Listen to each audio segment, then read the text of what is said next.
जी ma'am, अस्सलाम वालेकुम। Walaikum assalam. Would you like to start? Ma'am मैं कर लेती हूँ start. Right. So hello everyone. The topic that I've chosen today is basically my midterm that I will be presenting to you. It is an analysis of the documentary film called The Atomic Café.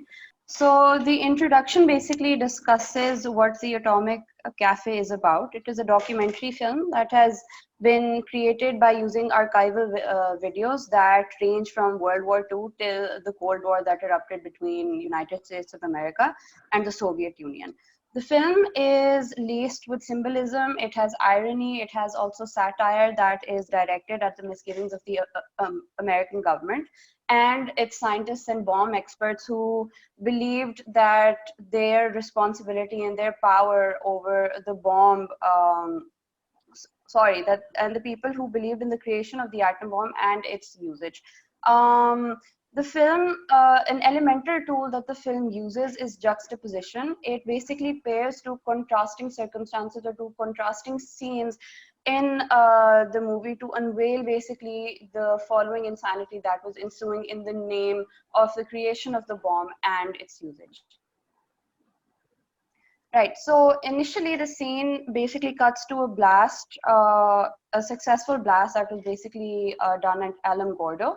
It is called the Trinity Test. It was a foreshadowing of what was to come and what was to happen at Hiroshima and Nagasaki. As the film progresses, we hear the narration of one Paul Tibbets. Paul Tibbets was the individual who was going to bomb Hiroshima and Nagasaki. What we see here is that Tibbets was, displaying signs of thrill and signs of excitement, and as he was explaining and describing the havoc that was being caused by the bomb that he dropped on Hiroshima and on Nagasaki.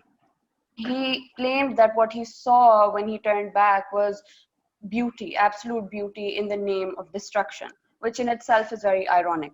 As we move on, the film begins to cut to scenes of the destruction that had occurred in the cities, and they become progressively worse with each edit. We see initially an aerial view of a city that is completely razed to the ground, and it gradually shifts to more serious and more jarring consequences. We see a broken bridge, there's a leftover burnt shoe, and finally it moves on to images of corpses of children especially, that are completely charred and twisted at an inhuman angle.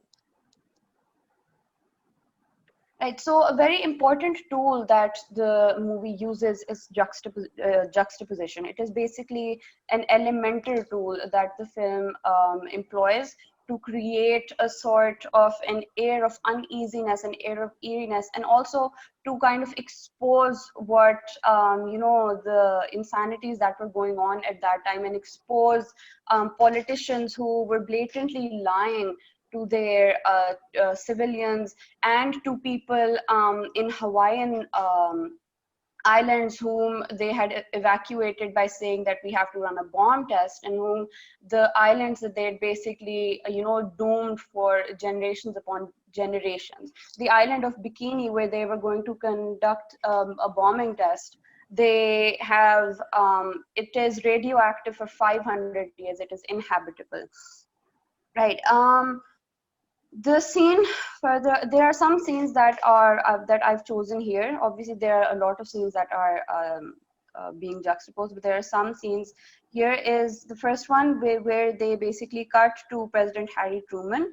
He was laughing when the news of the bomb hits. He seems very relaxed and he seems very content for someone who had basically literally sent hell on earth for the Japanese people.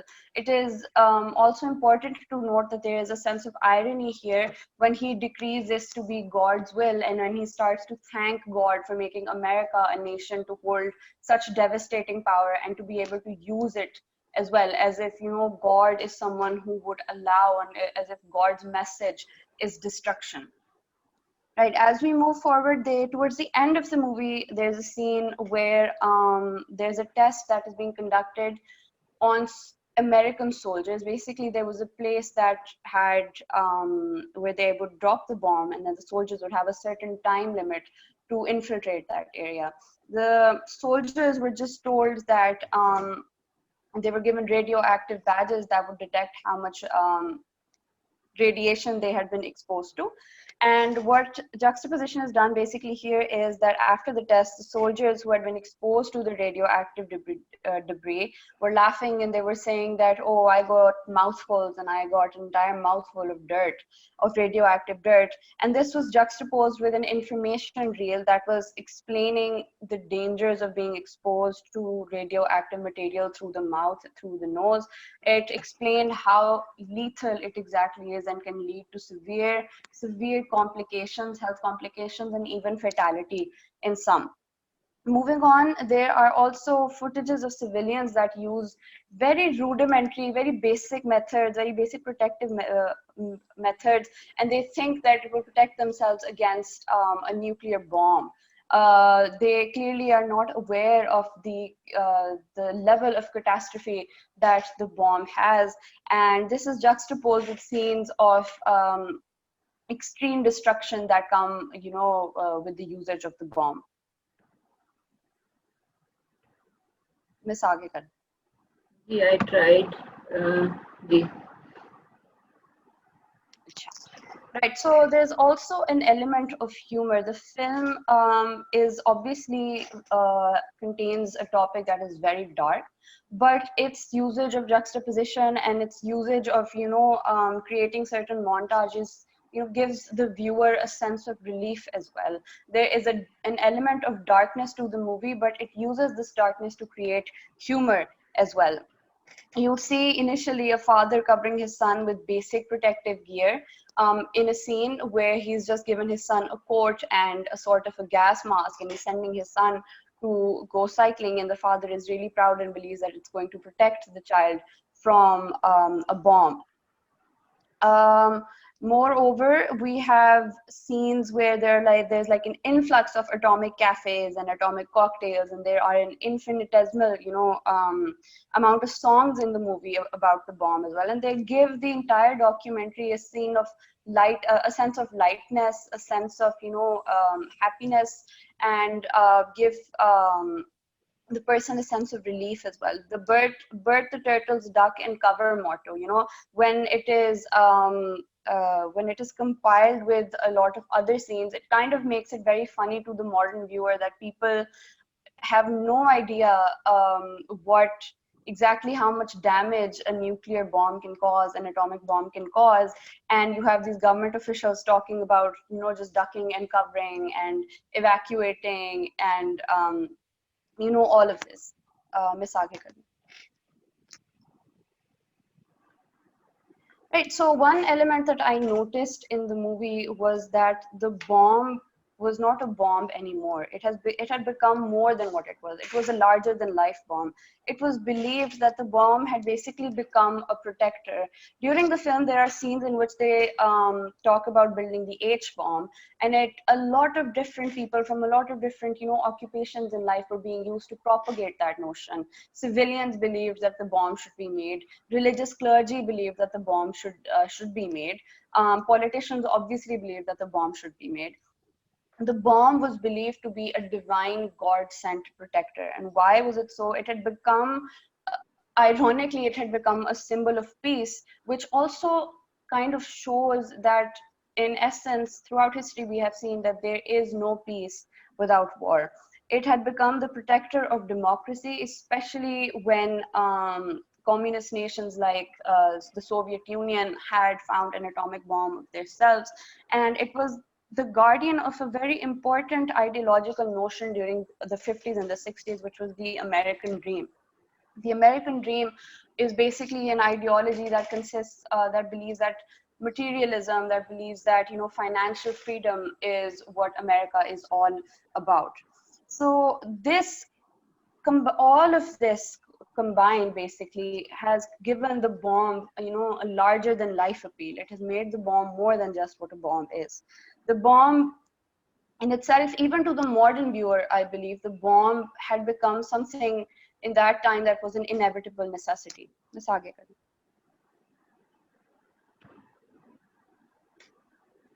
Right, so there are some modern day comparisons that I found. There are some similarities with regards to the situations that we've seen here in Pakistan, which is perhaps why this film will remain a timeless classic. It will remain ageless, which is why it will remain relevant throughout the times to come as well. The scenes in the Atomic Cafe that showed children, ducking under chairs and evacuating school premises in an orderly fashion. The siren blaring is very reminiscent of times here in Pakistan. Pakistan, as we all know, was marred by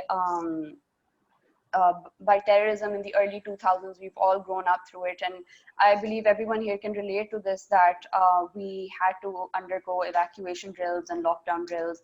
And what we see in the film is exactly what we experienced. While the film might not show that level of fear, which is understandably done so to create like this element of humor, but there is a level of fear that we experienced that we cannot see in the film. The motto, the Bert the Turtle's motto of duck and covers, ironically, it holds a lot of relevancy in modern day Pakistan as well. Ms. Age. Right. Also, despite changes in time, certain sentiments remain similar, I believe, among the general population. What we saw in the Atomic Cafe was people having a sense of relief that they had a bomb, and not necessarily, vying for its usage, not necessarily saying that it should be used, but there was a sense of relief that the bomb is present because of the direct, threat they had from the Soviet Union. If we compare it with Pakistan, Pakistan has had a rift with India for years to come, and I believe that in comparison, if we compare it with the film, there are civilians who do feel that a sense of relief or a sense of comfort that, all right, we have a bomb, we have something present, we have a backup plan that if something happens, we'll be ready for it. It's like a certain level of safety net that we have. And that doesn't mean necessarily that people believe that it should be used. What I'm trying to say is that there's a sense of relief that something is there, a safety net of sorts. With regards to especially the recent threat of war between India and Pakistan, there was the Pulwama attack that had happened, and tensions had escalated to a point where there was, international discussion of a possible war going on. And in regards to that, what I found similar again were the political follies. In the Atomic Cafe, we see how politicians are lying to their people, how politicians are, promoting the idea that a bomb should be built. They're promoting the idea that a bomb should be used.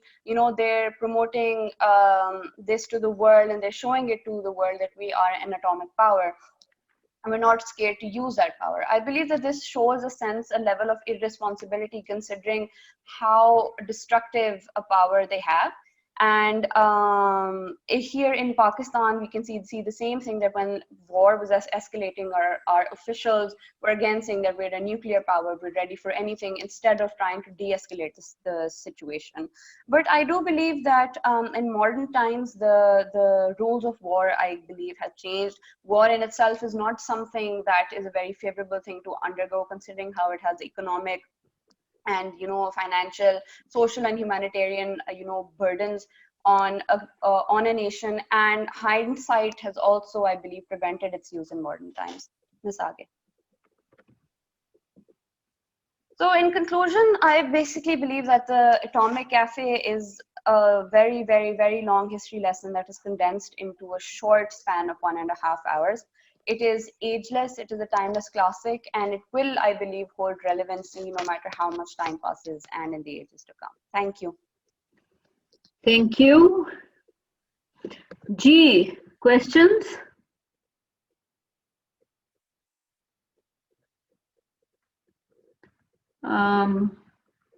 You can always select a scene during your presentations. G, any question, Komal, Jahangir, or comment? Miss, I think it was very detailed and very well done. Question nahi hai mera. Okay. All right. G, Beenish, Aminah, Dania. No, miss, no question. Ma'am, my own presentation is on Atomic Cafe, and I think that Laiba has done a really good job, and she has given a very well insight on what this documentary was about. And yeah. All right. Okay. I think let's have the second presentation as well on the same topic, and then I'll give my comments on both. Okay.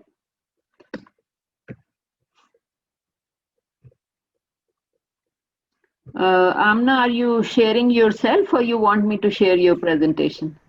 I'll do it. 1 second. 1 second.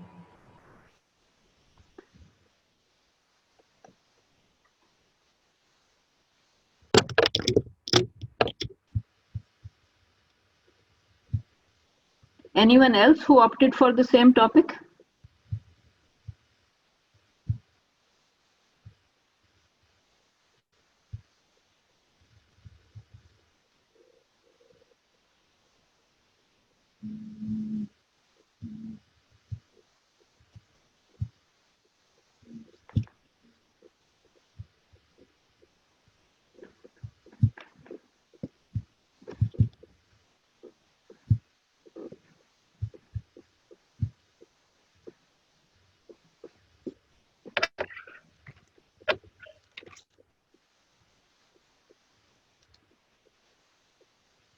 So, should I start?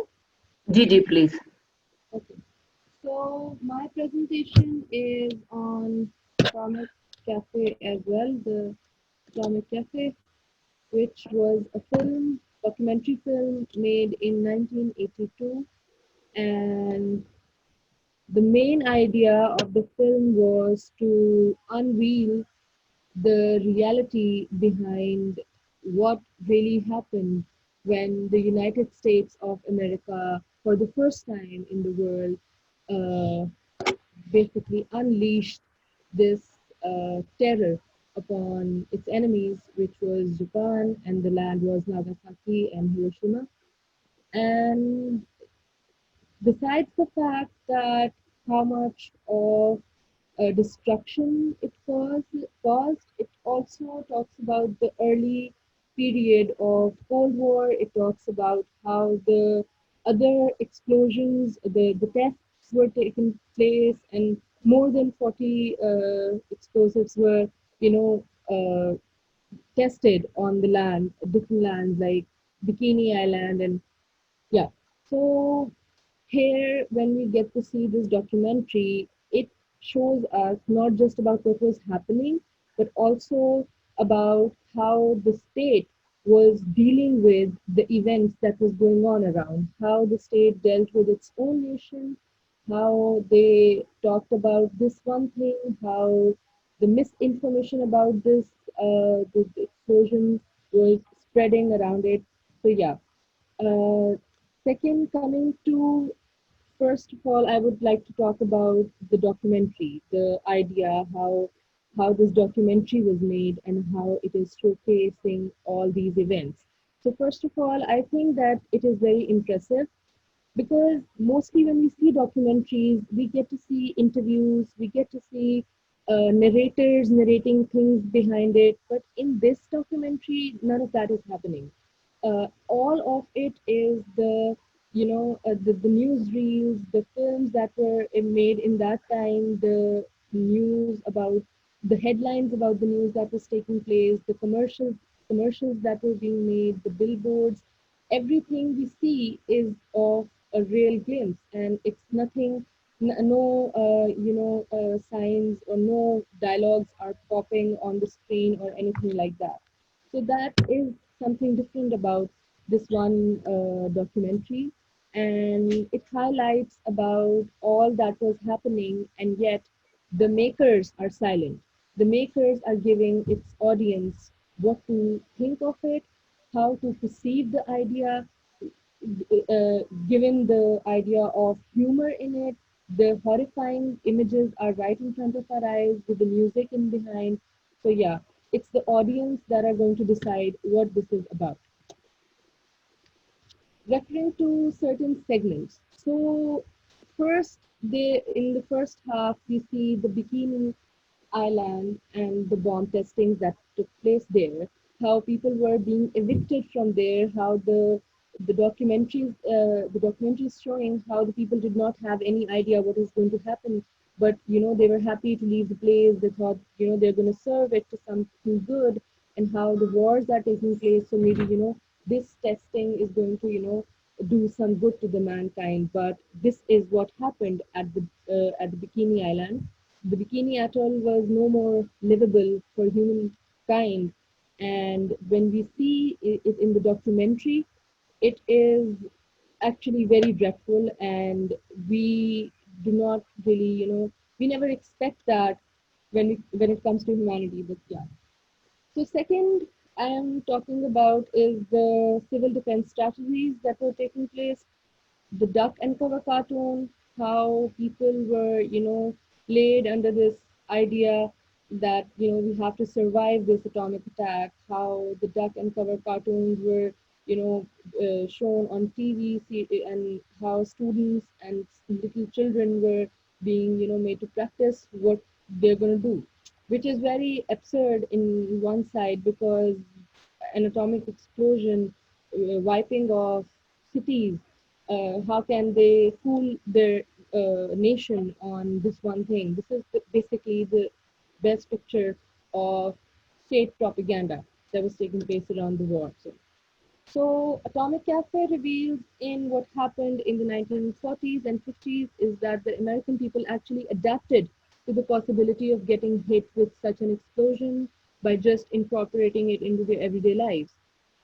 Houses were built with shelters, bomb drills were conducted regularly in schools, children were brought up learning what to do in order to survive if something like that happens, if the explosion did take place. So here we have the images, how bomb shelters were made and how children were basically made guided how they need to protect themselves when it happens. According to my perspective and how I see it, the Atomic Cafe is an anti-war film. How? Now, none of the directors, none of the makers have given or said it clearly, said it out loud that the war shouldn't take place, the bombs, the atomic bombs are not a good idea. How it is, very, very horrendous for the human beings. We don't get to hear any of it, but we get to decide that for ourselves. How people reacted to that, how people were, you know, led into this idea that, this way we can, save ourselves, saving our country, good for ourselves, but not, giving the other side of the picture. How people started, adapting to these ideas of the picture we have that we may use a bomb, which is like these are the commercials. Atomic cocktail, the atomic cafe, which was actually a cafe, it was a restaurant there, which was made on the name, and how the cloud picture जो हमने भी class में जब देखी थी, तो वो चीज बार बार जो है वो it pops up when we talk about the atomic age of America जो उस time पे हो रहा था. So in the end, in the conclusion, reading Ma'am Wajiha's own article, The Atomic Cafe, 1982. In that, I read that entire article, and in that article, Ma'am Wajiha has discussed what is happening in the documentary. But towards the end, I read the lines that got my interest, and then I had decided to add them into my conclusion of my own paper, which was that I'll read it out. The quote is, though now over 30 years reflecting on an era fast fading away from memory, it goes on, is relevant because till this day the governments act no differently. Sorry, I've missed it. Yeah, the Atomic Cafe is still relevant today and still funny. So why is it relevant today? It is relevant today because even today the state has chosen media as a tool of propaganda. The way they chose media as a tool of propaganda by making duck and high cartoons and duck and cover cartoons, and how they were, trying to induce humor into it, and trying to teach people and how they brought the idea. Even today, if you talk about Trump's, regime, or if you talk about Modi's regime, how people are buying his ideas of fascism, how when we talk about our own Prime Minister Imran Khan, people think that it's a good idea of how he says, even unki ek line hai ghabrana nahi hai. So घबराना नहीं है. In the worst of time, corona जब hit किया था, उस time पे भी एक लाइन आई थी, घबराना नहीं है, and many deaths were taking place. तो ये वाली जो एक लाइन थी, this was no different than hide yourself from the atomic explosion, cover yourself up and the bomb will do no harm to you. So this is funny today, and yes, I do think that Atomic Cafe is indeed relevant today. Thank you. Okay, very nice. Ji, comments, Laiba? Miss, I particularly liked the presentation, and I like how it was actually very detailed, and she, talked about what they said. She was talking about how politicians, were blatantly lying to the people, and I really liked it. Okay, all right. Anyone else? Any comment? Yes, I think the comment when she talks about Imran Khan और इसको relate करना, I found it very nice कि जो भी चीज़ हम relate कर सके वो जल्दी समझ आती है. तो मेरे ज़्यादा clarity अब वही है इस example की वजह से. All right. Aminah Waheed, please slide 7 को full size कर दें.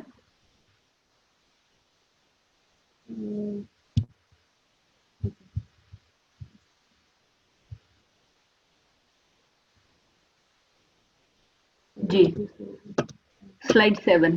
जी, any other comment, Jahangir? No, ma'am. Okay. अच्छा, very nice presentation. I think कि दोनों में जो लाइबा ने किया उसमें the discussion of film technique was very powerful, right? Or I was wondering how Aminah Waheed would present, a different presentation, considering somebody else had presented before her, or how she would avoid repetition of what Laiba had already said. So I think the best part was that the two presentations were very different from each other. जो घबराना नहीं का connection है, as Komal just mentioned, I think it's a beautiful connection कि घबराना नहीं is something which Imran Khan says, and American government was actually telling its people घबराना नहीं, and all these images here are actually showing कि government जो है वो how it was trying to protect its people from the paranoia. Can you recall anything that Pakistan did after this test in 1998? Were people paranoid in Pakistan after this test, or were people reacting differently? Because please stay on this one, because these images are clearer. I understand that the other slide also has relevant images, but here we have I think 3 different types of images which actually react public paranoia in United States, and paranoia is very powerful. I think this paranoia was very important considering atomic blast was or atomic technology was tested for the first time, and it was tested on virgin human targets.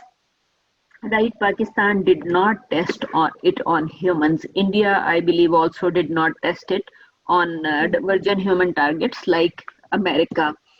So I think if you look at these things, these images, I can see, apart from duck and cover campaign, children are also trying to hide in shelters, in trenches. I can recall this type of trenches in Pakistan from the time of 1971 war, because I remember that many trenches were, that army had actually digged many trenches all over Pakistan, and civilians were also trying to dig trenches all over Pakistan, because my father was posted at a college during that time, and I remember that college had a number of trenches throughout its premises, so students actually could hide there. I'm talking about a normal war. 1971 was a normal war, and what we see here is not normal. We are talking about atomic blast, and we can see that paranoia was very powerful in America. The way Pakistani people reacted to Pakistan government's 1998 test, I think it was nowhere near this experience of American public during the times. Pakistan, like Pakistanis, it looks like were desensitized to the gravity of technology. I don't think any Pakistani or Pakistanis reacted like this at all. Pakistani newspapers were printing about atomic shelters or like how to save your bodies or yourself from radioactive waves all through 70s, all through I would say 70s, because I think that was before Afghan war, like before America started fighting wars with Second World via Pakistan. So Afghan war started in 78, 79 when General Ziaul Haq was in power, and there were several problems, but I don't think that this kind of trenches were built anywhere in Pakistan, and Pakistani public was mostly happy with Pakistan government's atomic test because India had technology, and for us it was important to be at par with India. So I think this was the reaction of people of Pakistan, that if India has tested technology, we should also test technology. Whereas this particular image is showing public paranoia that continued in US for a very long time, for about 40 years. I would say that when you write your final papers, you can think about various other things, because when I was hearing, Laiba's paper, I thought she had excellently discussed technique, which is very important. We need to include the technique in our paper, and she did that part very well. She also linked it to Pakistan's test, so I think that was also beautifully done. When we were discussing this particular film during class sessions, I think it was probably Laiba, I don't remember exactly, because somebody did mention North Korea at the time, right? Was it you, Laiba? Yes, I don't remember. I don't think okay. So I think it may have been Danya in that case, because I don't remember exactly who had said it, but somebody did say that because the documentary had some newspaper clippings that showed that we can test it on North Korea as well, right? Because America was threatening North Korea. Now, why I am mentioning all these things? Because I think what your final paper would basically need, add something about historical facts, political facts of the time. So this is something that I'm not saying about your midterms. I think for midterms, whatever you have done sounds very nice.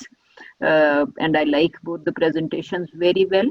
I'm suggesting it for the final papers also, that as far as Laiba's presentation is concerned, I can see that she has very nicely covered dimensions that are related to film. She has also very nicely covered dimensions that are related to human health and the lies, because when she mentioned that soldiers were standing there and somebody said I had a mouthful of it, it was extremely dangerous. So the soldiers were apparently not told that after having experienced radioactivity like this, they will end up with very bad deaths. We do not know what happened to these soldiers in later life, but probably if somebody starts collecting facts about all these soldiers who were part of the test, who were part of their own army's test, and they experienced radioactive waves, they probably had very, very bad deaths at later life. So we can see that governments do test technologies, and uh, like people and public at large have to, or or made to cooperate with the larger agendas, जो कि larger agendas can be of the governments and any other political scene. Somebody shared a link to a documentary film with me this morning. I will be sharing that clip with you. This is about biological wars, which is happening just right now, and it's a documentary on COVID-19 pandemic. I thought it's an interesting documentary. I watched about half an hour of it this morning. So if you have any plans of writing your final papers on this one, I would suggest that try watching a bit of the documentary as well, if not all of it. So you can relate, and you can certainly decide what will be your own dimension for discussion. For your final papers, I would also suggest that do have your thesis statement, a thesis statement which clearly says where the paper is heading. Definitely, you will discuss the technique, which Laiba has wonderfully done. You can also discuss public paranoia, which is very clear in Amna Waheed's presentation. Though she did not mention the word public paranoia, but you can see that public paranoia in all these images that are on this slide and the slide before this one. Can you go to the other slide, please? Yes, so here you can see a woman. She is probably trying to hide herself in some kind of shelter. It says protective device. It looks like made of wood, is it? So I don't know if it is made of wood. I'm not sure how much it would protect. And it's interesting that bars are selling drinks that are known as atomic cocktail. So the first image that shows atomic cocktail is probably pointing to celebrations. I think in this documentary there was a scene when American soldiers and women and civilians were celebrating victory after World War II. So we can understand that this image of atomic cocktail is also pointing to some sort of celebration. So American public is definitely paranoid, but they are also celebrating that they have technology. So it had tremendous impact on artworks during all these 40 years. So I think in that regard, it's a very important and very interesting film as well. Thank you so much, Amna and Laiba. Now I think I would like to move on to the third one. I'm not saying there is anything wrong with the midterm. Midterms are excellent. I just want you to have a better strategy for your finals if you plan to develop the same exam into your final paper. Okay. And one more thing, that final papers can be larger than the word limit. There won't be any negative marking. I have only mentioned that try making it sure that they are not shorter than 3,000 words. I'm talking about final papers only. They can be larger than that as well. G, who wants to go next? Jahangir?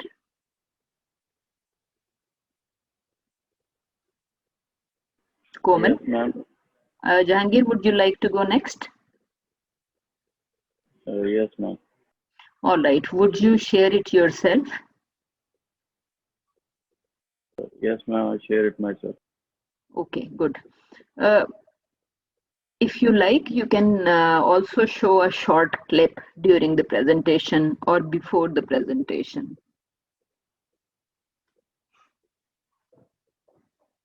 Okay, ma'am.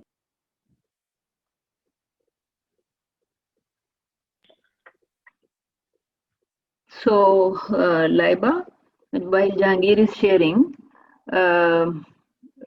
history and historical facts of the era, you know, like something about world politics and history is the next point to think about when you're talking about the American Perfect. test or the Pakistani, right? Okay. Ma'am screen share होगी? जी जी, screen share हो गई। Ma'am मैंने children emotion and there impact on their development पे हाँ, ये presentation बनाई है, और इसमें मैंने इनसाइड आउट मूवी नीचे है फुल स्क्रीन के लिए थोड़ा सा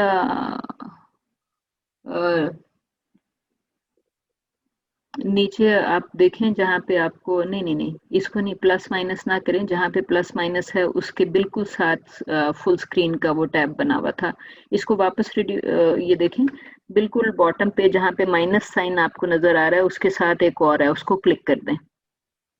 माइनस के लेफ्ट पे there is one more sign.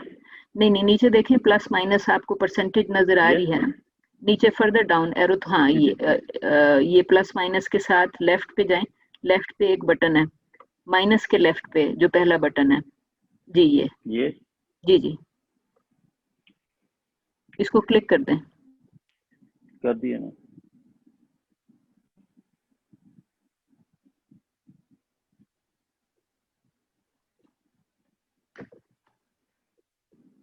Ma'am. इस प्रेजेंटेशन में मैंने सबसे पहले तो इमोशंस के बारे में बताया गया कि इमोशंस होते क्या है। इमोशंस जो है वो एक इंसान की बायोलॉजिकल स्टेट होती है दिमाग की, मतलब वो जब भी किसी भी इंसिडेंट को मीट करता है या वो किसी भी जगह जाता है तो उसके जो मतलब माइंड में इलेक्ट्रोलाइट लिक्विड प्रोड्यूस होता है उससे इमोशंस उसके जो है वो वर्क करते हैं और उससे वो बनते हैं। बेसिक इमोशंस में मैम जॉय या हैप्पीनेस, सैडनेस, एंगर और फियर आता है।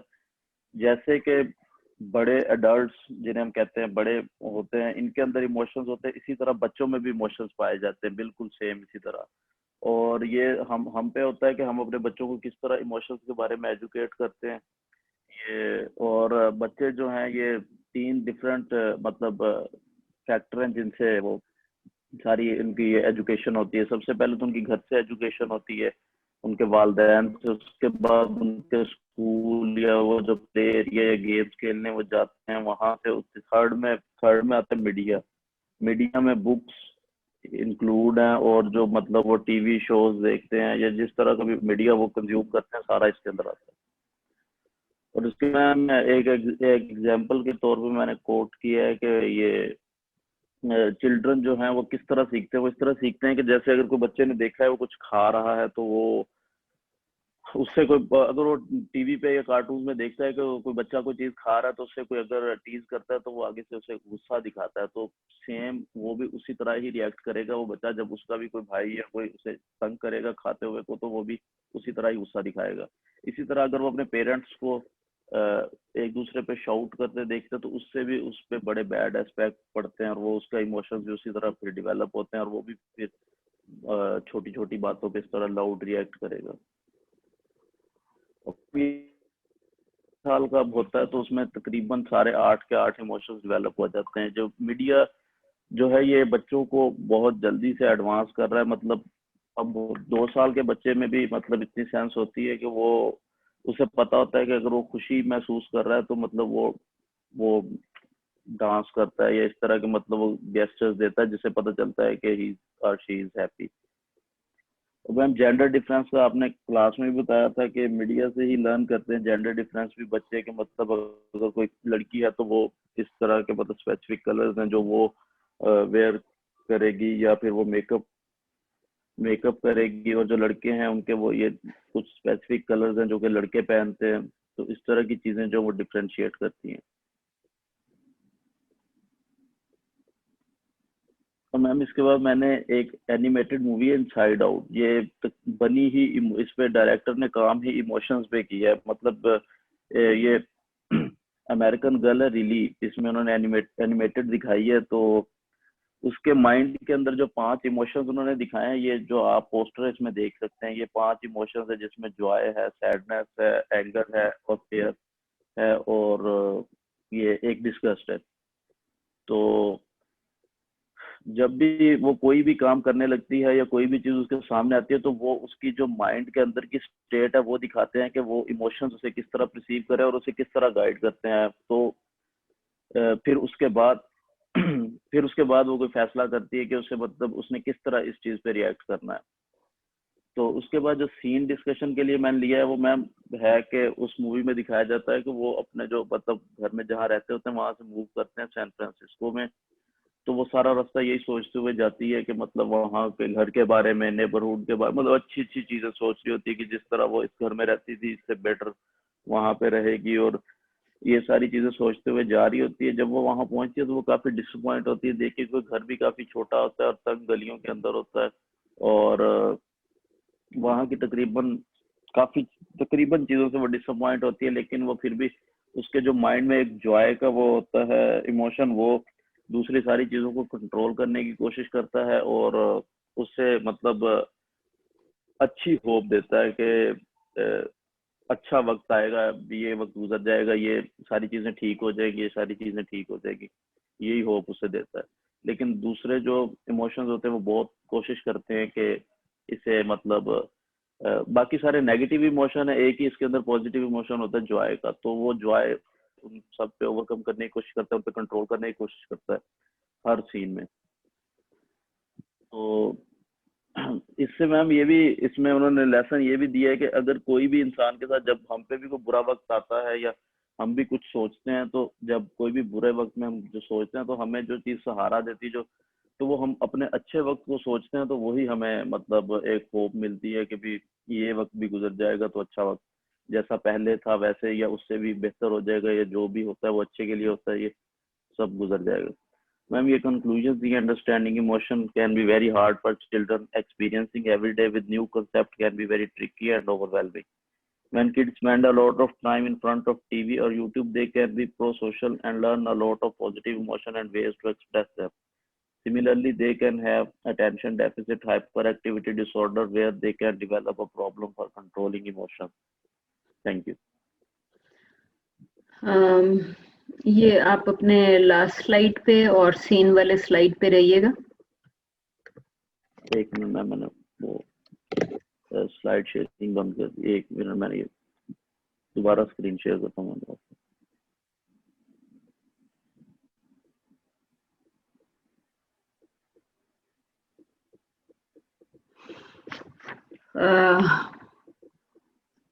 जी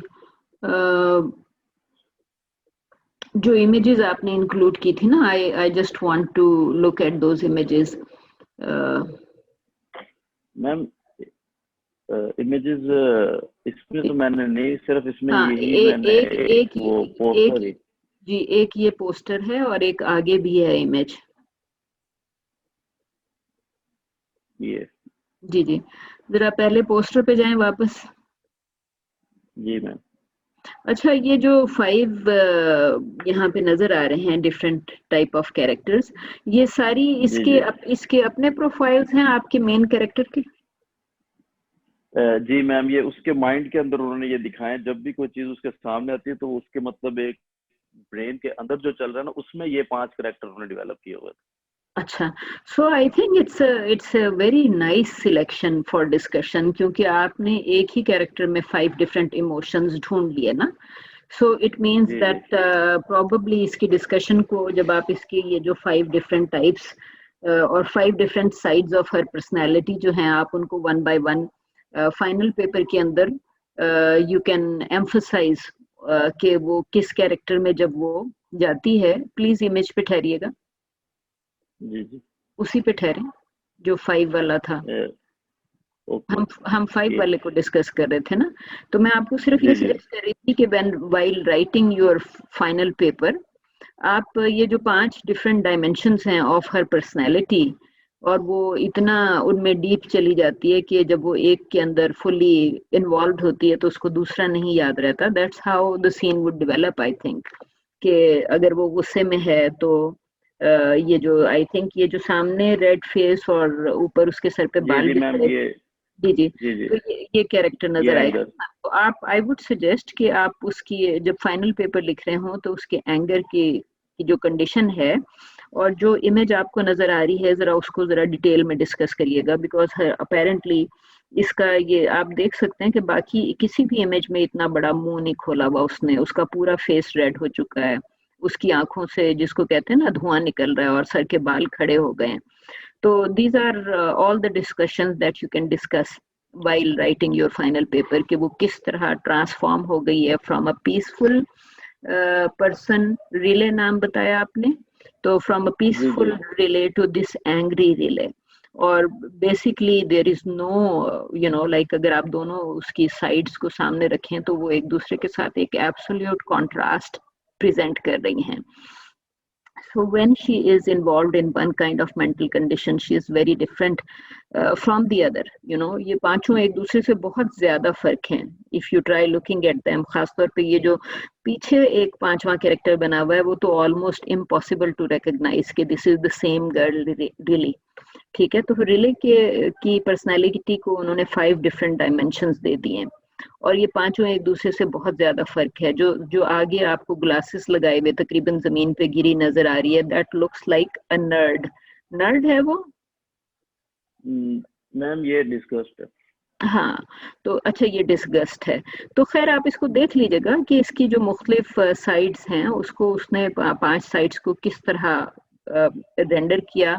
और जब आप अपना फाइनल पेपर कर रहे होंगे you can actually look for 5 scenes for discussion, क्योंकि इसमें 5 सीन्स की डिटेल डिस्कशन जब आएगी तो आप डिस्कस कर सकेंगे कि when she is angry she does what, when she is feeling Joy she does what. आपने ये कहा कि 4 जो हैं नेगेटिव डायमेंशंस हैं और उनमें से सिर्फ एक पॉजिटिव डायमेंशन है, तो वो उसके अंदर जो अपने अंदर जो उसके अंदर कॉन्फ्लिक्ट का एलिमेंट है ना, यू कैन क्लियरली सी के फिल्म मेकिंग के अंदर conflict is a very important element. कोई भी फिल्म खासतौर पे फिक्शन बगैर कॉन्फ्लिक्ट के बनता ही नहीं। डॉक्यूमेंट्रीज के अंदर बड़ी पावरफुल कंट्रोवर्सीज मौजूद होती हैं, राइट। तो फिल्म तो चूंकि खासतौर पे फिक्शन तो बगैर कॉन्फ्लिक्ट के बन ही नहीं सकता, तो you can see that she has a very strong conflict, जहाँ पे आप वो कह रहे हैं कि 4 नेगेटिव डायमेंशंस को कंट्रोल करने की कोशिश कर रही है, और पांचवा जो है one emotion is trying to fight out the other 4 emotions. तो ये इसका एक बड़ा इंटरेस्टिंग डायमेंशन है, तो इसको आप ज्यादा से ज्यादा एक्सप्लोर कर सकते हैं। और जब 5 सीन्स आप सिलेक्ट करेंगे तो you can actually go to जो आपके 5 इमोशंस की जो अलग अलग डिस्कशन थी। फॉर इंस्टेंस एग्रेशन में उन्होंने लिखा था कि one tries to approach the other, कि एग्रेसिव पर्सन तो डेफिनेटली अप्रोच करेगा ना और दूसरे को अटैक भी कर सकता है। तो you can look at it कि आपका कैरेक्टर कैसे बिहेव कर रहा है। तो जो एग्रेशन में जो चेंजेस आ रही होती हैं इमोशनली एंड फिजिकली और मूवमेंट वाइज, क्योंकि फिल्म इज अबाउट एक्शन, तो आप उस एक्शन को और उसकी इमोशन की डेवलपमेंट को इकट्ठा डिस्कस करते हुए you can develop your paper very nicely. I am sure कि आप उसको आप फोकस इसी पे रखेंगे ना, तो आपके टाइटल में भी ये होगा मेंशन्ड इनसाइड आउट, और उसके आगे आप फिर कॉलन डाल के इमोशंस को आप जिस तरह भी डिस्कस कर रहे हैं you can emphasise on that. अब जरा आप अगले पे जाइएगा, नेक्स्ट इमेज पे। अच्छा, ये कौन है? Is relay with her father in this image? Ma'am, her father and her mother.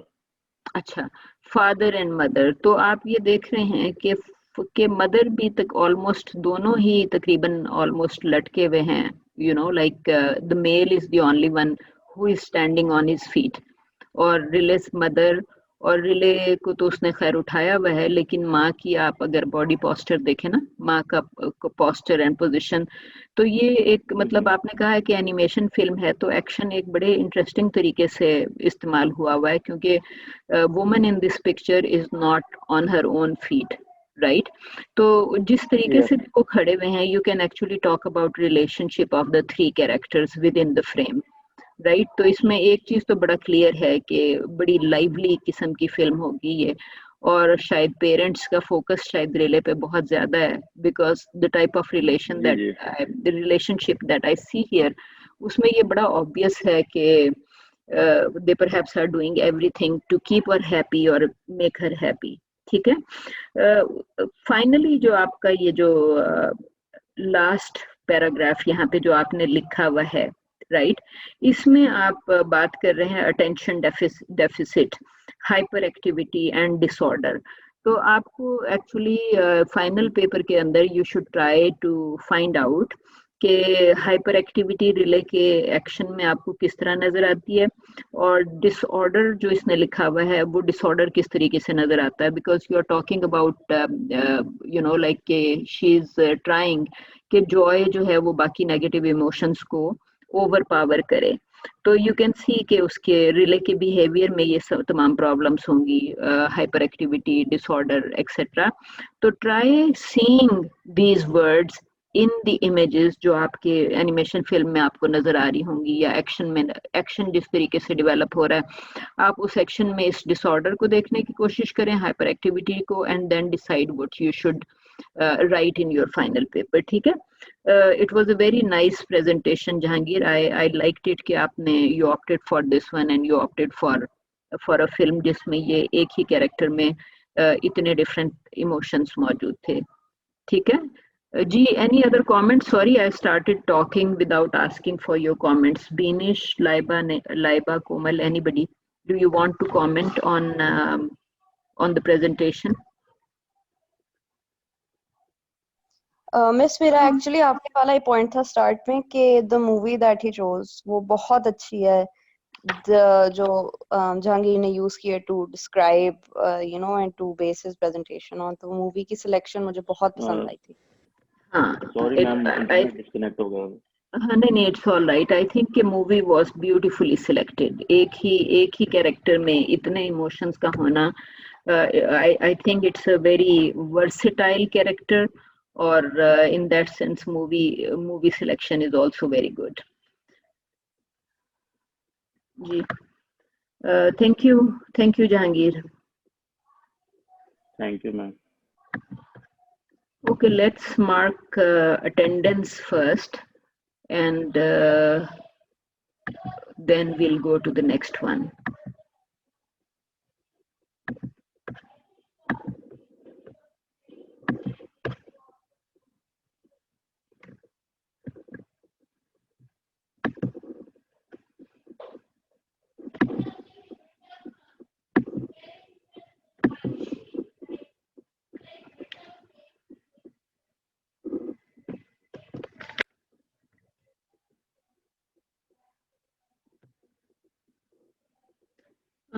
I thought Dania had joined, and Eris had also joined. Is she here right now? She's not here. She had joined. Dania hai. Acha, Dania hai. Good. Yes. All right. So Waheed is here. Arslan is not here. Beenish is here. Dania is here. Komal is here. Laiba is here. Mashal is not here.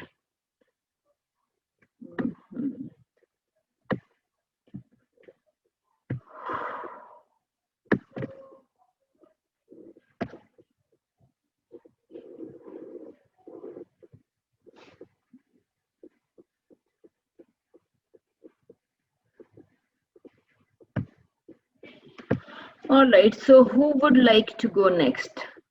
Komal? Yes, ma'am. Miss, can I go next? Because मेरी emotion से पे ही है वो, वही वाली top. ठीक है बेनिश, आप कर लें. That sounds good. Okay, miss. Okay.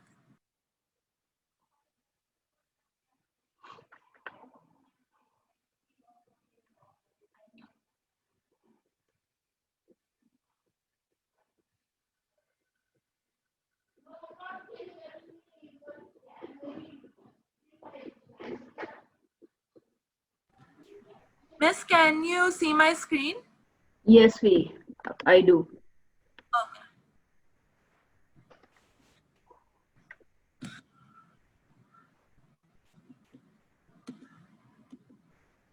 Okay, so I'm going to start my presentation, and I've chose the emotion being moved, and the film I've chosen is Interstellar.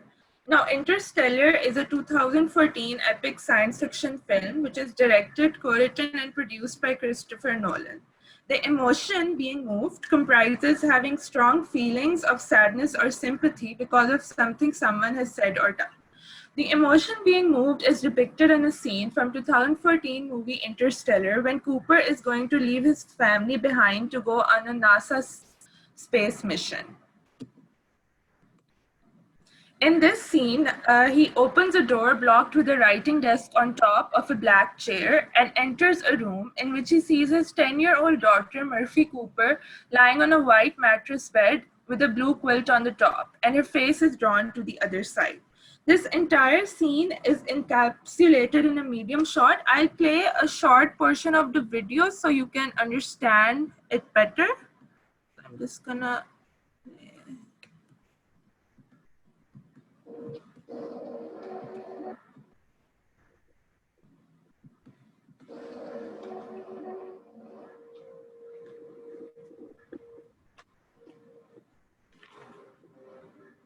Talk to me more.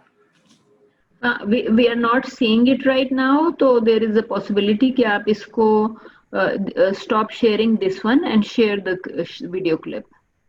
Okay, miss.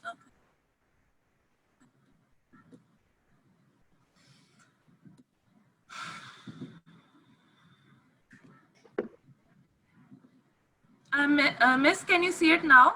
Yes, we can. Okay.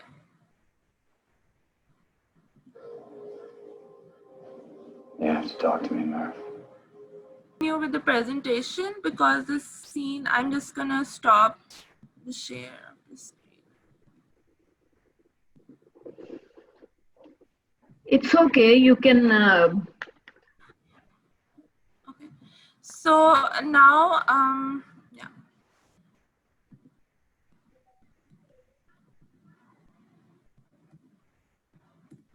Okay, so next the shot changes to a medium shot of Cooper's father, Donald, who's an old man with wispy white hair. He's wearing a navy blue sweater and a brown collared shirt, and he's also adorning eyeglass straps on his neck.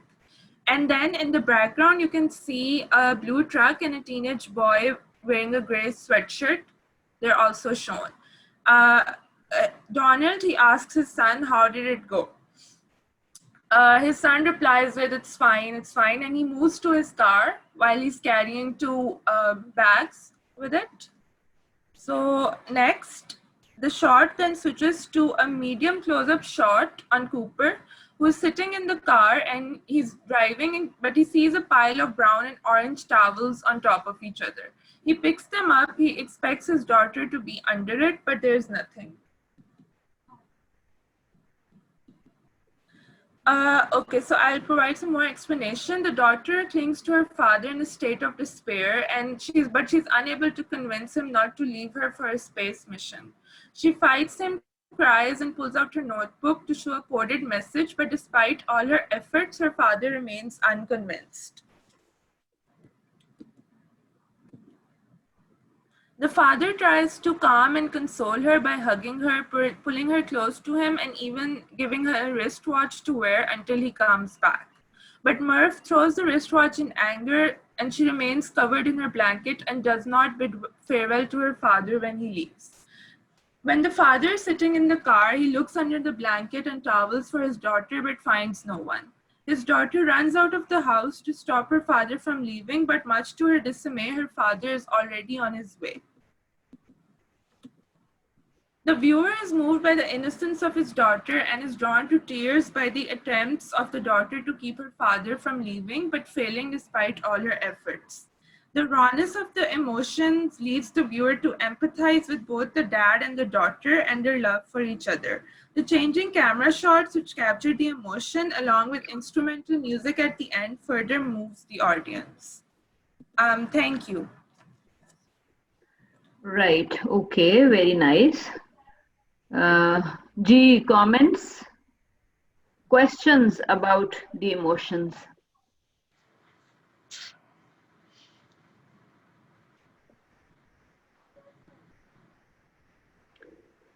Anyone?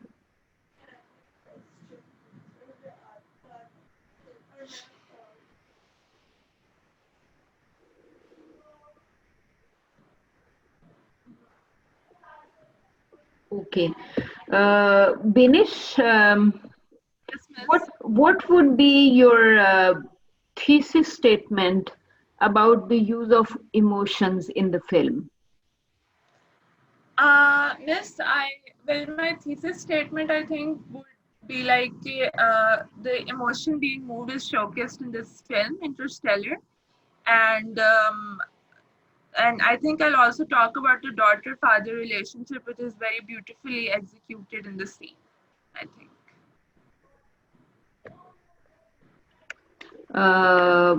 Thesis statement would not be about the beauty.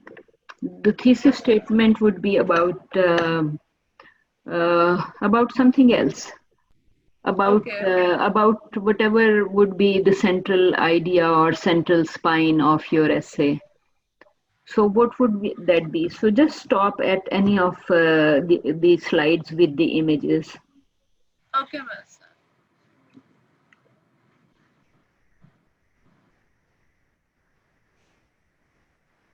Right.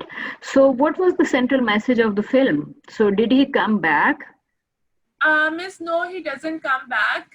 He comes back when after a lot of time has passed, and his daughter is basically an old woman, and he basically she's about to die, and he comes back, and she says to him that no parent should have to watch their own child die. So that's when she asks him to leave, and that And is you, basically right. So you yeah. are saying by the end of the film, she has grown much older. In fact, she has Yes, become old, right? yes, ma'am. And the father's age never changes because he was in space, Yes, miss. Yes, right? exactly. So it means that on the whole, it's a story about somebody uh, or a child who is growing up and getting old with strong memories of her father. Yes, miss. Right, and even the last comment that you mentioned, that when her father comes to see her, she tells him to leave. Yes, miss. Right.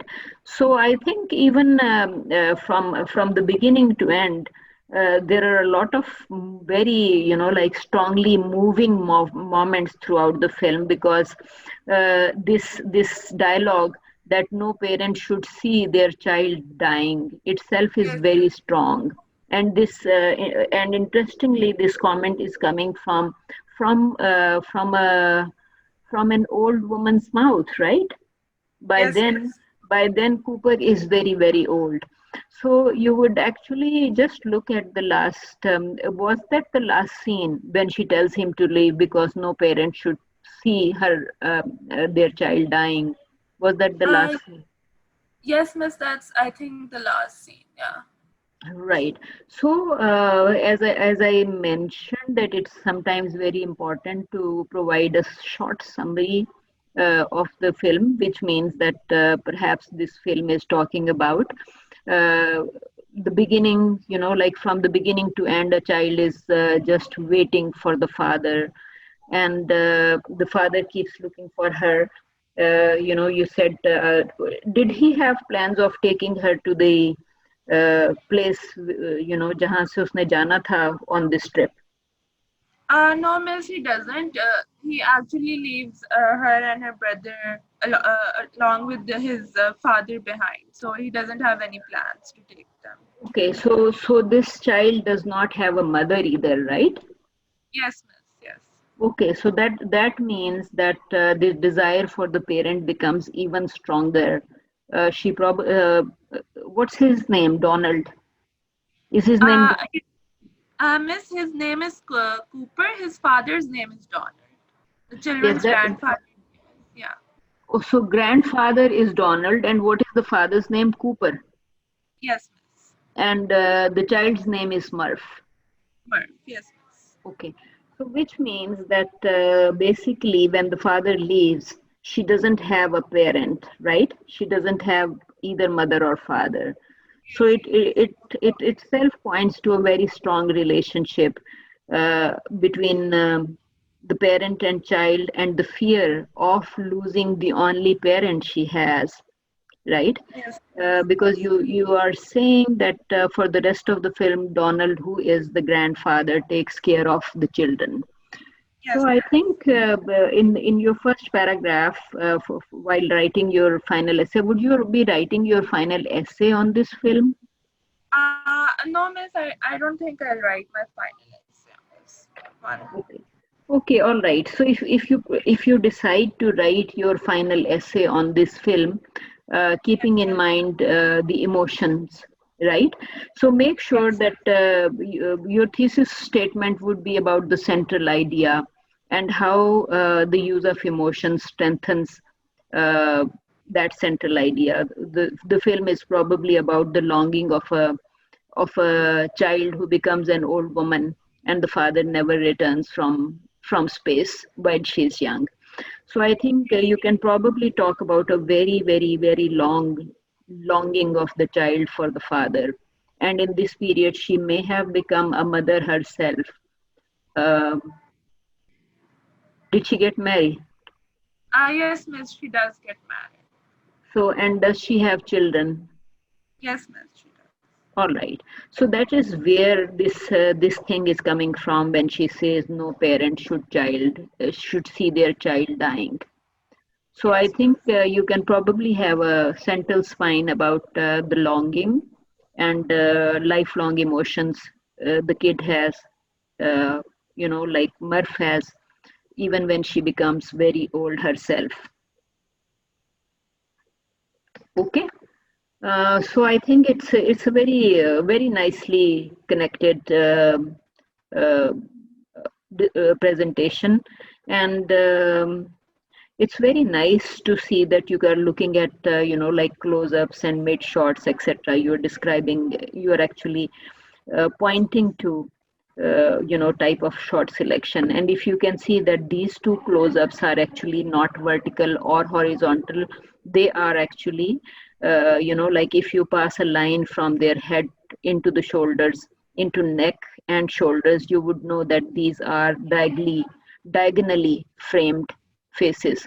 So mid shot is actually showing diagonally framed faces of the father and the daughter, uh, and he is holding him very, very close. So the shot does show a very strong relationship between the father and daughter. Okay, so in one of these other images, the one on slide 8, can you go to slide 8?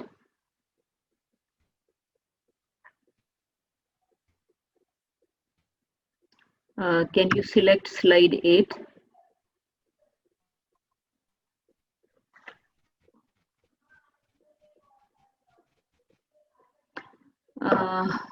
Beenish, can you select slide 8? Yes.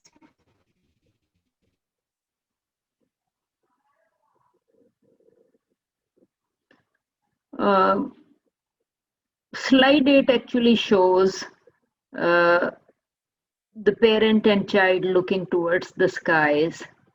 So I think that image actually hints at his profession and also their lifelong habit of looking at the sky or towards the sky. That also perhaps shows their love for space or love for learning about space, and also longing, the element of longing, because I think when the father left, she would keep looking at the sky for a very long time, and perhaps she would talk about the father while looking at the sky. So I'm just talking about this one. You can see she doesn't. How old is she in this? I think she's 11.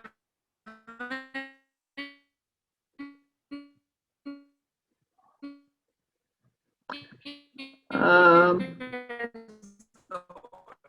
I can't hear you. We can't hear you. I'm not sure if anybody else could hear you.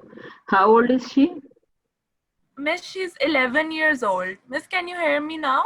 Yes, I can hear you now.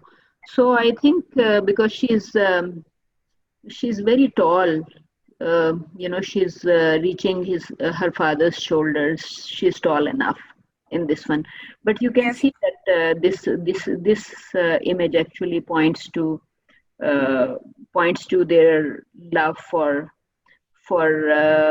perhaps uh, they're staring at constellation or planets, or because they're looking into the sky and talking about whatever is there. So I think it probably also points to something that when the father leaves, the daughter would be looking at the sky, perhaps waiting for him forever.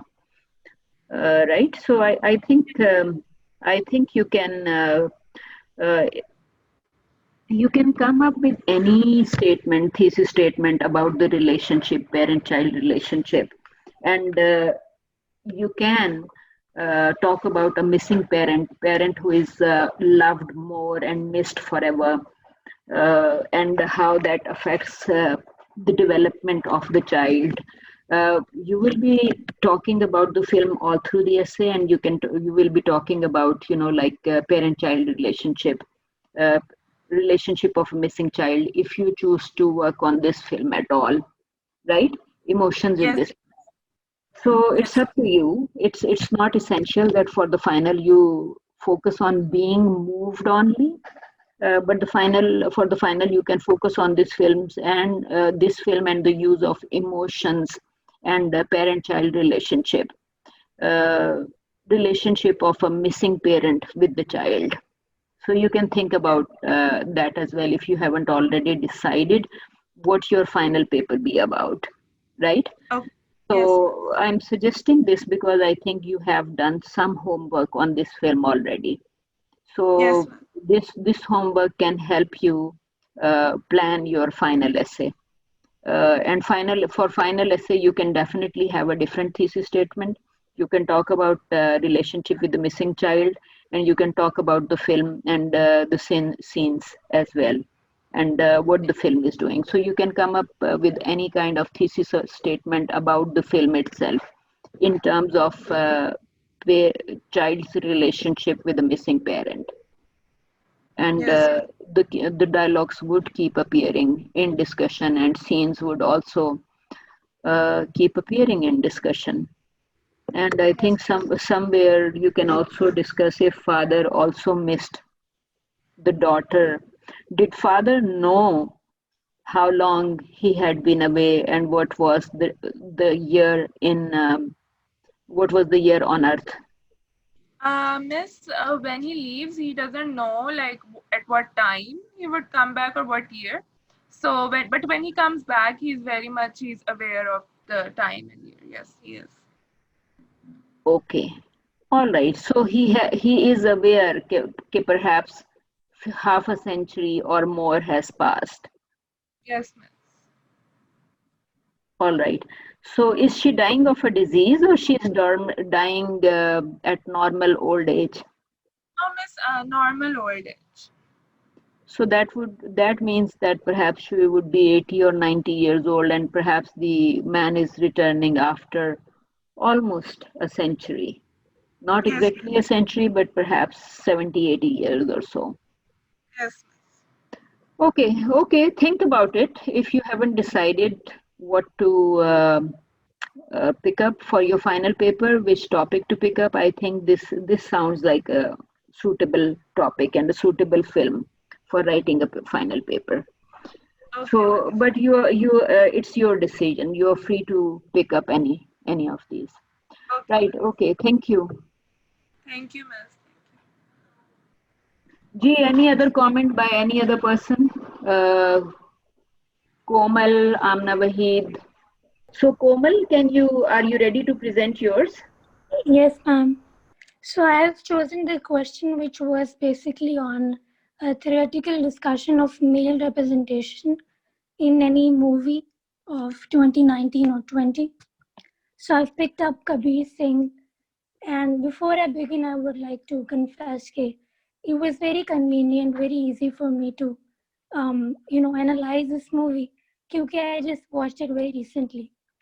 And I think everybody is familiar with the controversy and the content of the movie. Ma'am, can you please go to the next one? So this is my thesis statement and argument that Kabir Singh is not a hero, and that the movie glorifies violence and toxic masculinity. In the next one, basically I've tried to be thoda creative. Like this slide has a name, which is My Doll is My Doll. So that is the idea that Kabir Singh has on the whole. So the opening scene of the movie discusses his grandmother is narrating a story, his childhood story. Ek dafa Kabir lost his doll, and when we tried to give him another one, he said, I don't want any other one. I will only settle with the one I have lost. This means that he was, throughout his childhood, he was like that. He was possessive, which was very dangerous for a child to be. And if you allow me to, apply a personal experience, I live in Beria town and I have these neighbors. तो उनका भी कोई 10-11 साल का बेटा है. So he's already stalking his teacher. He says that I have a crush on her or ये वो. And uski stalking is हद तक है that he has all the numbers of her friends. And so I was basically trying to relate कि बचपन से ही जो बच्चा होता है वो अपने सिम्टम दिखा देता है. बेसिकली एक कोई लड़का है जो कि पेरेंट्स विलफुली इग्नोर करते हैं कि बच्चा है ठीक हो जाएगा, he will understand by age, which I personally believe that parents should not do that. The next scene that I would like to go now, basically I've chosen like, ma'am, you have to stay on the same one. So he goes to every class where basically Preeti is a newcomer in his medical college. She's a freshie. So he has fallen in love in the first sight.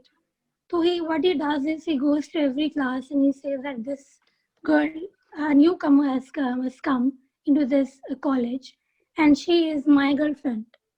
Jabki the girl doesn't even know his name.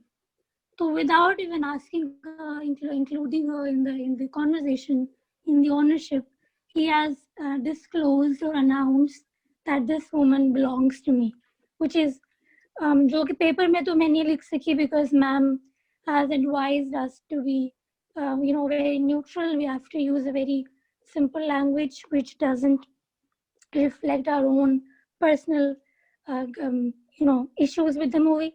But I think this behavior is extremely abnormal. और जब ये scene अगर आप Google पे इसको type करते हैं तो इसके नीचे इसका जो description आता है वो आता है कि Kabir Singh funny scene. So this was intended. Let's watch the scene. Can you share the scene? Okay, ma'am, I don't have the scene. वैसे YouTube पर होना चाहिए. Okay, let me try finding. What did you say I should write on YouTube? You can write Kabir Singh funny scenes on YouTube. होना चाहिए. And he's wearing this the red or maroon hoodie. It says Kabir Singh funny scene. Is this the one? Ma'am, I can't see your screen. Let me share it with you. Let me share the screen. Can you see it now? Yes, ma'am. Is this the scene? No. Can you please go back? This one. ये नीचे वाला, दूसरे वाला. Yeah. Can you hear the sound? I can't hear. You can't? No, ma'am. Okay, share sound. Okay, let's start. Ji. Yes, ma'am. Can you go to the slides? Medical camp. Yeah, I was just trying to stop it. You could tell me any time to stop during the scene. Okay. Yes. So basically, as we have watched, he doesn't even know her name as yet. But बोल रहा है कि nobody will look at her, which is, I mean, I don't know what to say. Next slide, ma'am. Okay, so are you seeing a connection between My Doll is My Doll and this scene? I mean, are you asking me? Yes. Yeah. I mean, yes. It's basically My Doll is My Doll. का यही है ना कि that he is not considering anyone's even opinion. वो जो doll है उसका भी वो opinion नहीं लेना चाह रहा. And he's basically owning the doll. So that is where I think I could draw a relation. Okay. Okay, good. So basically, I was trying to look through different angles, and one of them is the effect on men and women. For that, I have included a personal experience when my cousin, who's a girl, she asked me, "Have you watched this movie in 2019?" And I hadn't watched it. So I told her that I have not. And she said, "You should watch it. I loved it." And you know, like she said, you know, we all need a boyfriend like him. So I was quite curious what sort of movie would it be. So when I watched it this year in June, I was just shattered to know that my cousin not only idealized a man like that, okay, I will discuss other of his qualities, basically pun intended. And I mean, there were many women who were kind of idealizing him because हर कोई feminist studies नहीं पढ़ता, हर किसी को ये नहीं पता कि patriarchy क्या होती है. तो एक जो कहते हैं कि किसी भी innocent mind के साथ इतने बड़े level के ऊपर खेल जाना, which is I think worth mentioning. And I have basically quoted के some of the points कि कैसे कैसे affect हैं. The second one is कि ownership को love का angle दिया गया है कि when the guy is owning you without even asking you कि do you even want to be as owned as he is trying to do. या फिर the way Kabir Singh is basically crossing the space, personal space भी वो नहीं छोड़ता है. उसके लिए few scenes I have given in the paper, मैंने यहाँ पर include नहीं किए हैं, मुझे छोटा रखना था presentation को. और ये जो particular picture है ये this is from a scene when she is trying to say कि we will get married, you have to give me some time, I have to make my family understand, you have to present yourself as a good guy in front of them. लेकिन वो उसको थप्पड़ मारता है कि you are only playing with me, you don't have any feeling for me, तुम सिर्फ time pass कर रही हो. And this scene is supposed to be a very very passionate scene, जो passionate love का जो एक हमें Indian cinema या फिर Hollywood cinema जो हमें एक angle दिखाना चाहता है, even पाकिस्तानी में, कि hitting is an expression of love. इसके जवाब में एक मूवी भी बनी थी, I'm forgetting the name, थप्पड़ उसका नाम था basically. तो वो इसी बारे में थी that hitting, if someone loves you they will never hit you, जो कि idea ये लोग सेल करते हैं बहुत देर से. Another fact that I could sense throughout the movie was कि ये जो मैम हमेशा एग्जांपल भी देती हैं छुई मुई गर्ल के बारे में, हमने काफ़ी सारे क्लिप्स भी देखे हैं क्लास में, वुमेन इन मीडिया में भी देखा है, इस क्लास में भी देखा होगा शायद, that this woman is very submissive. She is like वो मारता भी है, वो डांटता भी है, वो इसके वो दुपट्टा भी ठीक करवाता है, वो ये भी डिसाइड करता है कि प्रीति दिस वुमन किसके साथ बैठेगी क्लास में. She doesn't say anything. इसकी अपनी कोई लैंग्वेज ही नहीं है. She doesn't speak for the first 15 minutes of the movie because that's how her character is developing. Ma'am, can we please go to the next? So this was kind of थोड़ा सा humor I was trying to add कि ये shades बड़े famous हुए लड़कों में. But before that, it says कि Kabir Singh taught men to slap and then kiss their girlfriend. क्योंकि ये scenes में वो ऐसे ही करता है. That I'm hitting you because I love you, and then he kisses her without consent. This movie also taught men that consent is for losers. Real men just go out there and tell the woman to sleep with them. The first scene where, they share intimate moment, वो उसको उससे पूछता नहीं है. He just starts to touch her, which is very abnormal, of course. And the third one is, as a boyfriend, I have the right to tell you where to sit in class and what you will wear. And on not listening to me, I will slap you because I love you. So again, the same I will hit you because I love you theme is being repeated in the movie. Or that's the lesson which was going out to all the men, especially Pakistani or Indian men के लिए ये बड़ा आसान message था पकड़ना.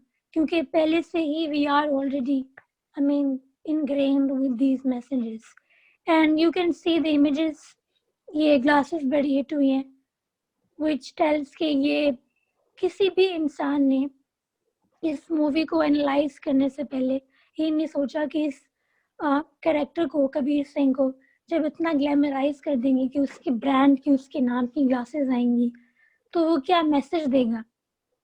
ये I think this was everyone's responsibility, including the director, the writer, and the society as well, जो कि किसी भी तरीके से नहीं हुआ. Ma'am, can we go to the next? So I have also added a real life case. This guy was a TikTok star known with the name Johnny Dada. His real name is Ashwin. So he killed a girl because she was friends with him, but she never confronted or she never confessed that she has feelings for him.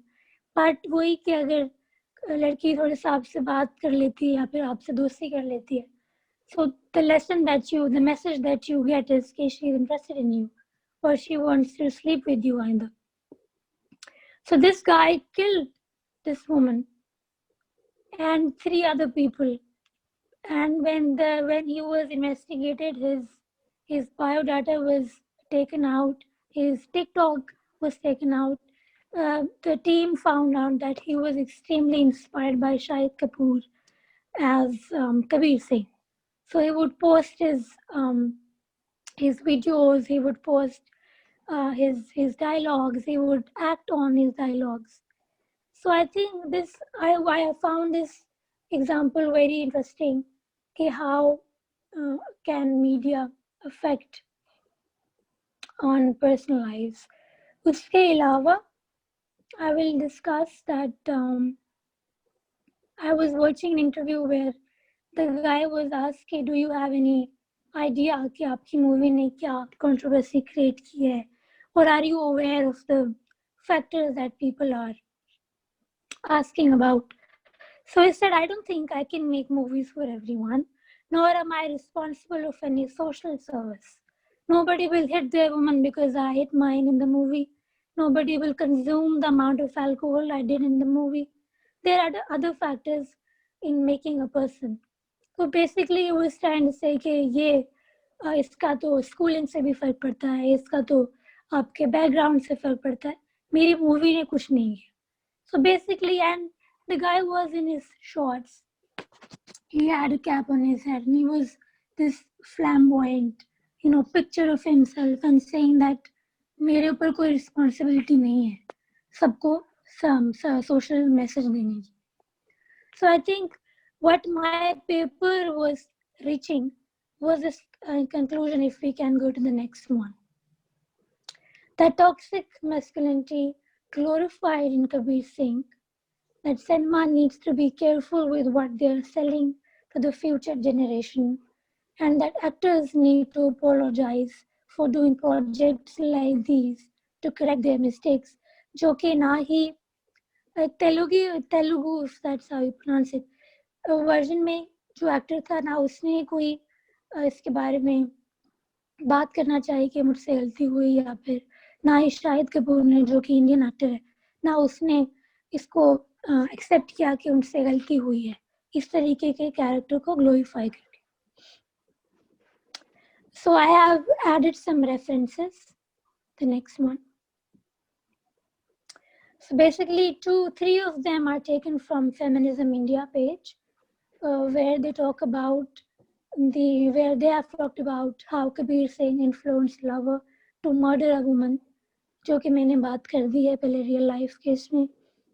And then the other one is Kabir Singh, the poster boy for toxic masculinity, who I have talked about. Then there was a guy who said, I am a man and this is how Kabir Singh is damaging me. Then I added Malwa Laura's article, which was on visual pleasure, जिसका एक portion है जहाँ पे she says, and that woman displayed a sexual object is the, I don't know how to pronounce the word, from pin-ups to striptease, from Ziegfeld to Busby Berkeley, she holds the look, plays to, and signifies male desire. That a woman has to constantly portray herself as somebody sexy, as somebody who has to seduce the opposite gender. Because we were required to use the reading, so I've used this one. And I think I'm done. Okay, so I think Melway actually discusses that woman is, woman as an image or bearer of the image is the second thing that she discusses. So woman as image, and because she's discussing objectivity and subjectivity. Ji, any comments or any elaborations on any of the concepts that Komal has mentioned? Komal, very nice. I think excellent presentation. Brilliant, all concepts brilliantly connected with the scenes in films. And I think I have seen some of the scenes earlier. And in those scenes, he was actually hitting the woman and demanding sexual relationship.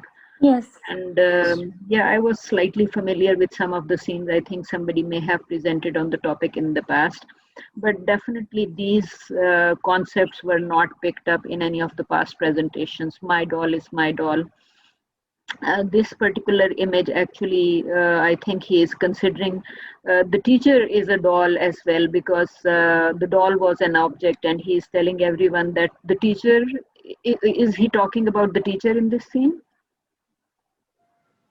Or oh, miss, we have seen this scene in on YouTube. तो वो basically ये बता रहे हैं ना कि एक लड़की आई है, उसका नाम नहीं पता है, but she is mine. I'm asking if that girl is the teacher or a student in class. She is a new student. Okay, she's a new student. So I thought that he is treating the new student as an object. The way he was worried about the doll, and he was talking about an object, right, when he was actually talking about a doll. But right now he's talking about a girl, and he is considering that that girl is his doll or object, right? Yes. Okay. Here I was quite interested in these images, like Kabir Singh is actually wearing these glasses, and this, what is his name? Ashwin? Ashwin. Ashwin is also wearing glasses. They may be of slightly different style, but they are both wearing dark glasses, right? Yes. So this is known as masquerading. Masquerade. MASQUERADE, masquerading. So in this case, right here, the people who masquerade, actually, it's difficult for others to look into their eyes, because Kabir Singh can hide his emotion. He can any and Ashwin, it's difficult to see where he's looking. So people who masquerade their emotions by wearing glasses or something, they do not allow others to look into their eyes or to see where they are looking or what exactly they are thinking or feeling, right? If you look at the image of the girl on the left hand side, the girl he can look into her eyes, right? But she cannot look back into his eyes because he is masquerading, he is hiding what he's thinking. So he's wearing, in other words, he's wearing a mask, he's masquerading. So basically, it is another thing that is more about men. Men think that they have a right to gaze, and masquerading is actually strengthening their right to gaze, right? While the object cannot see where the subject is looking, right? In both of these images. So it's another thing, I think, which is connected with masculinity and males' power of being in charge of everything, in charge of emotions, in charge of the look, right? Men have the power to look. And if you go to Malve's article, let's try going to the article. You would notice that Malve is actually talking about, let me find the article first. Okay. Malve's article right here.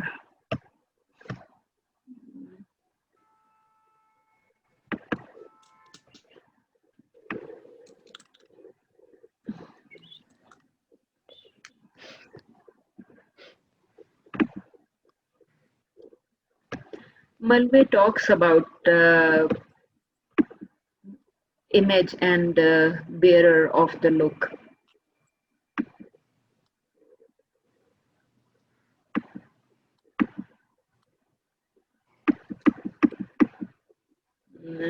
See, it says just deconstruction of pleasure. If you keep going further up, you'll find these things. It says, let's see what is A. Woman as image and man as bearer of the look, right? Malve does not mention masquerade in this article, but she does say that woman is woman as an image or woman as an object, and somebody has to look at the image. So woman is not bearer of the look, but male is bearer of the look, and masquerading is actually strengthening his power to look at the woman. So here it says A is in a world ordered by sexual imbalance. Pleasure in looking has been split between active male and passive female, right? So Kabir Singh is the active male. What's the name of the girl? Preeti. Preeti. And Preeti is passive female. And sexual imbalance is very clear in their relationship because Kabir Singh is the bearer of the look and he decides he can look at her and he can treat her in any manner he likes, right? And it talks about to be looked atness, so this is something more about women, and men have the power to look at women. In B, it says an active B right here on the left side in second column. In second para, it says an active passive heterosexual division of labor has similarly controlled narrative structure. So in terms of the narrative structure of Kabir Singh, you can see that active and passive roles are actually divided between Preeti and Kabir Singh. So he has the active role, or this is about principle of ruling ideology. It says right here, and then psychical structure that backs it up.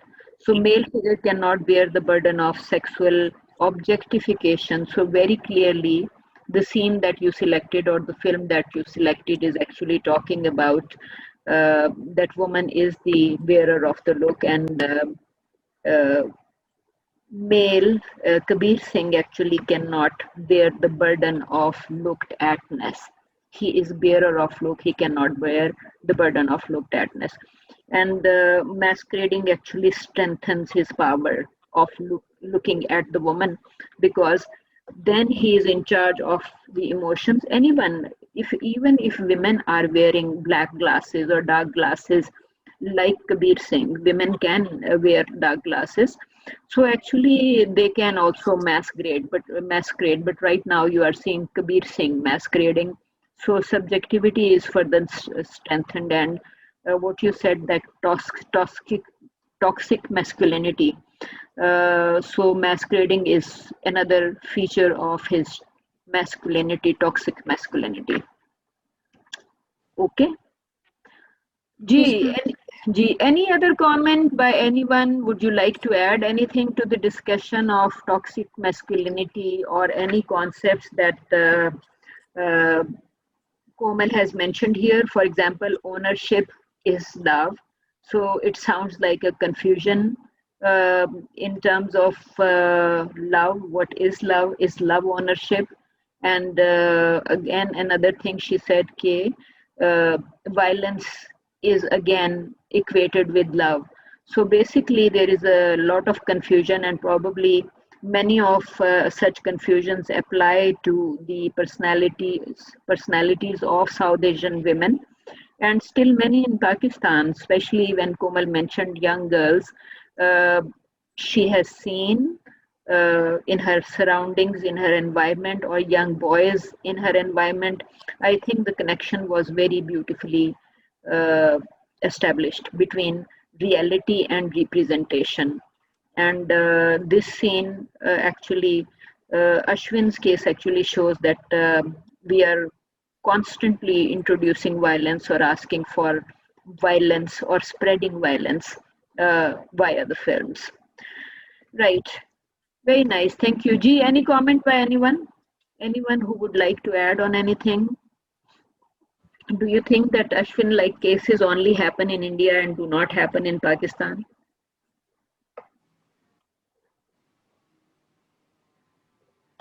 Amna? Eras? I think everyone is asleep. But I can comment that yes, Pakistan में भी ज़्यादा होते हैं, of course. Okay. Are you familiar with any case that somebody killed someone? Yes, there are many. This is not even a question anymore.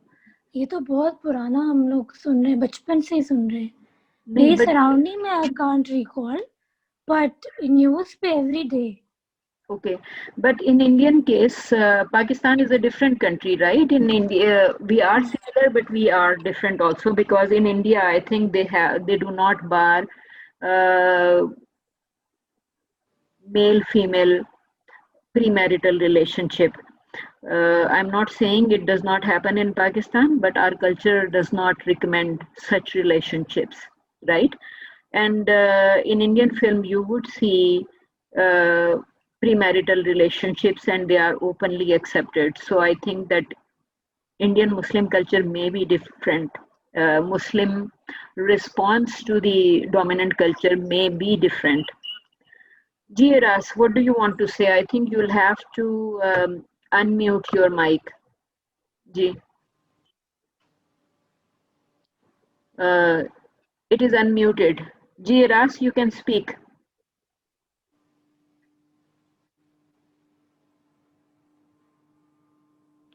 I think the mic is not working. Eras, you can write the question, I'll read it. Jiras, please write the question. And you are unmuted, so you can try talking also.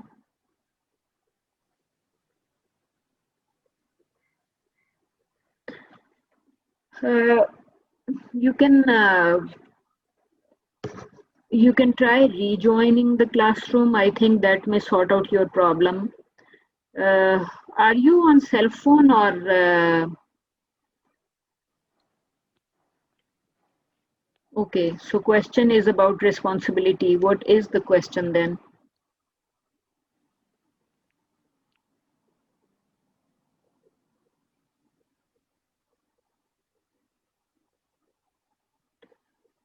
Um,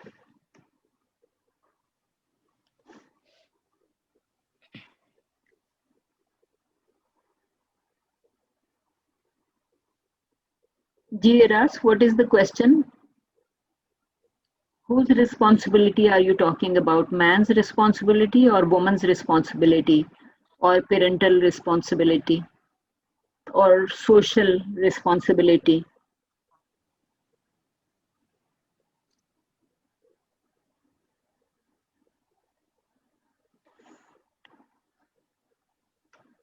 You can write your question. Meanwhile, anyone else, any other He comment? has written the question. Ji.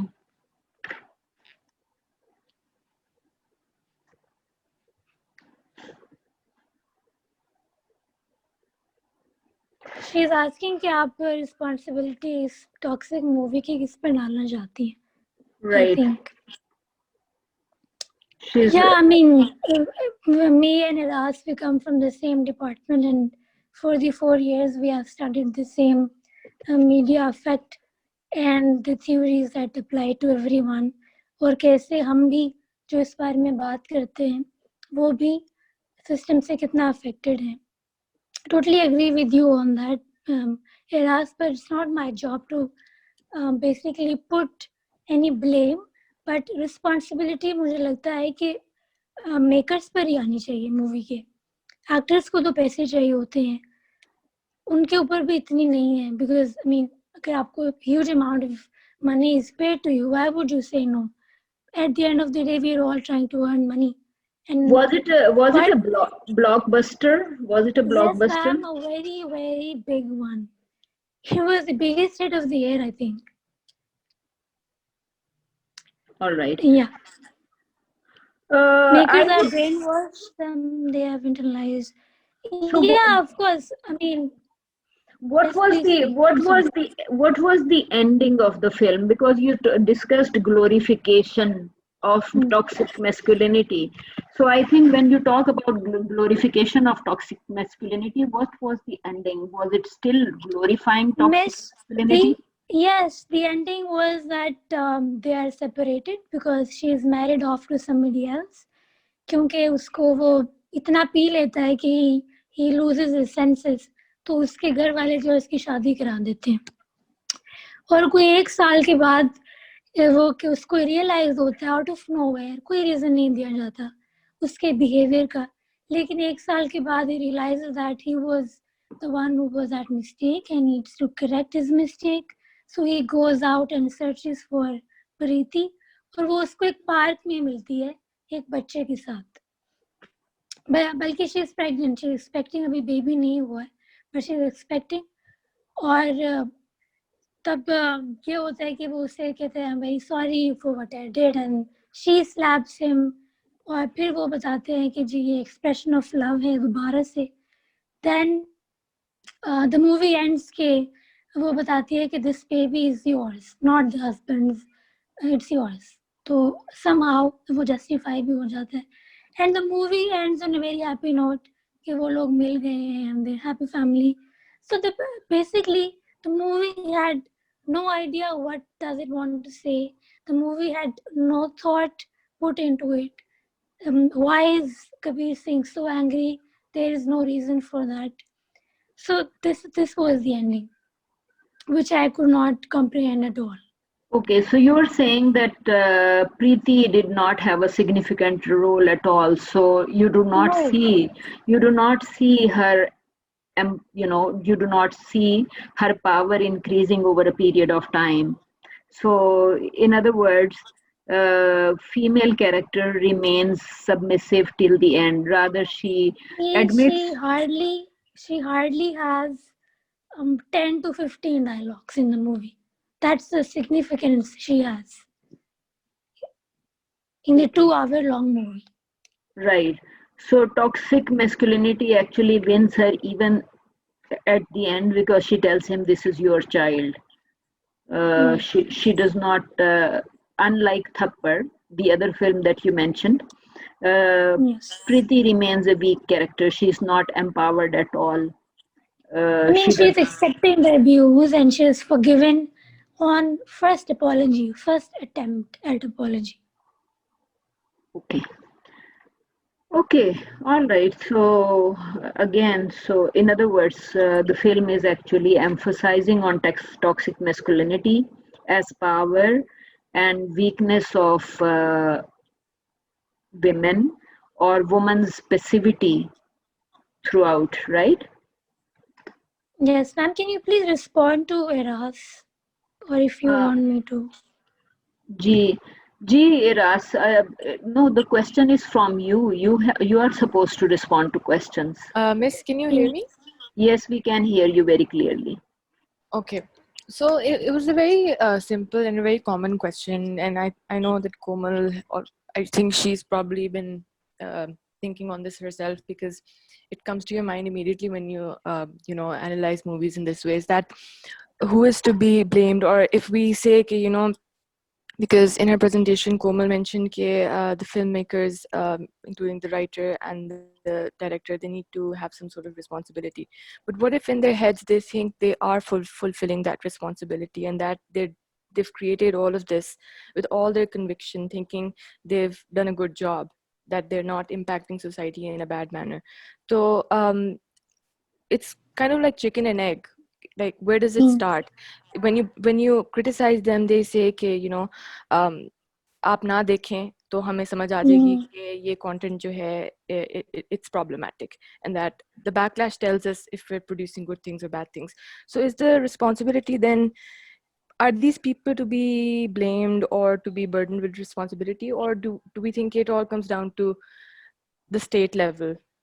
Okay, Reformation so of education and I'll all that. respond to you Okay. with another example. Eras, thank you for the question. At least you spoke.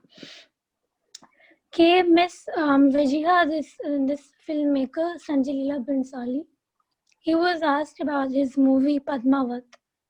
Okay, sir, you are glorifying Johar, which is a practice कि अगर आपका husband is dead in a war, so all the women of the palace will commit suicide by jumping into fire or by burning themselves alive. So his reply was, listen, I'm just portraying the history. It's a huge history. It's a glorification of what happened. I'm not excluding anything myself. I am just showing what happened. So I mean, a filmmaker as sensible, as brilliant and as him, Sanjay Leela Bhansali, when he says that he was willfully ignorant, क्योंकि miss ऐसे तो फिर nobody will take any responsibility. ऐसे तो फिर मेरा भी नहीं बनता कि मैं कोई responsibility लूँ बताने की कि इस movie में क्या है. So I think there is some point at your time that you have to see your own flaws and correct them. I mean, I would definitely like to admit that I have been homophobic. I have been toxic to some men, which now I have realized that I need to stop doing that. So responsibility ऐसे तो सबको लेनी पड़ेगी. Self analysis करके books चलो सब नहीं पढ़ सकते हैं, लेकिन एटलीस्ट जब आप फिल्म मेकर होते हैं, जब आप राइटर होते हैं, राइटर का तो मतलब ये होता है that I am observing everything around me, that what makes me a writer, because I am observant, जो बाकी कॉमन लोग नहीं होते. अगर आप ऑब्जर्वेंट नहीं है तो that is your mistake. As a film maker वो रिस्पॉन्सिबिलिटी ब्लेम आप पर ही आना चाहिए. या तो आप राइटर हैं या फिर आप सिर्फ कमर्शियल काम कर रहे हैं. आप दोनों चीजें एक साथ नहीं हो सकती. That is my experience. That makes sense. Yes, क्योंकि ethics of journalism is a very important dimension or ethics or media ethics आप कह लें तो this and secondly social responsibilities another element which is very important to all media or film images. There are various websites and also you will probably find a topic on ethics in almost every research book, right? Research methods book you can say. But if you for example type name of any media association worldwide, for example International Journalist Association or something like that, right? So you would definitely find that all these associations do emphasize they have a very clear charter for themselves, and the charter clearly says that you cannot show for example sexuality, you cannot show graphic images of violence, bloodshed or any other form. So it's very important. I think that social responsibility is another important element, and in some universities in US social responsibility is a complete course of 3 credit hours. Somehow I think that perhaps we need to add it to our lectures at least if we do not develop a full course on it. So it was a good point, Komal. Well And mentioned that responsible filmmaking is a very important All right. Very nice, dimension G. of G, any filmmaking. comment? And Any more yes, comments? of course, it can be. G, Iras, are you ready to present today? It should yes, remain Miss. an I think important you element can of share your filmmaking. जी इरास आप presentation. कुछ कहना चाह रही थी? I just wanted to reiterate what Komal said. Ke that point she made about the responsibility of a writer. कि अगर राइटर जो है इतना गलेबल हो सकता है कि वो भी बाकी सारी आवाम की तरह इंडोक्ट्रिनेट हो सके तो फिर वो राइटर तो किसी काम का ना हुआ. तो I guess and then since the writer is the backbone of a film, so I think that made sense what Komal said. It answers the question. Okay, so this is the question I chose. I have chosen to theoretically discuss Gully Boy, a 2019 Bollywood film. And my choice of gender was female. I decided to focus my entire work on Safina Firdausi. She is one of the she's not a main character, but she is one of the most, I guess, significant characters in the movie. Okay, so I think I don't need to give a synopsis of the movie. It's like not important. I'll just get right down to the analysis. I would say that give synopsis Okay, just at least briefly. in Okay. two, three Okay. lines so we understand what we are Okay, discussing. I figured maybe everyone had watched it. Okay, so it's about, the movie is about, it's a working class struggle movie, sort of. It revolves around the story or the struggle of a boy named Murad, who is played by Ranveer Singh. He is born in a socially and economically sort of underprivileged family. He lives in a gully. He grew up there. He has struggled in many sort of domains in life, and he has this passion inside him to be an artist and to have his voice heard. But his parents don't want him to do that. They want him to pursue like a white collar job or something so that he can secure himself a safe future. A practical, sort of financially stable future. The character of, basically that's what the story revolves around for the entire length of the film. And the role of Safina in the movie is that she is his girlfriend. Her connection dropped. So if Iras is unable to join, we would have these 4 presentations at the start of next class. Yes, ma'am, can I ask you another question? जी I was बताइए. trying to ask कि अगर हम जब final paper attempt करेंगे, तो do we have to like add 1500 more words या फिर नया होगा बिल्कुल अगर same topic you can continue developing your midterm paper Okay. into a final paper. That was the purpose, and it can be it can be longer than 3,000 words. All right, thank you then. I think we should end today's session. Thank you.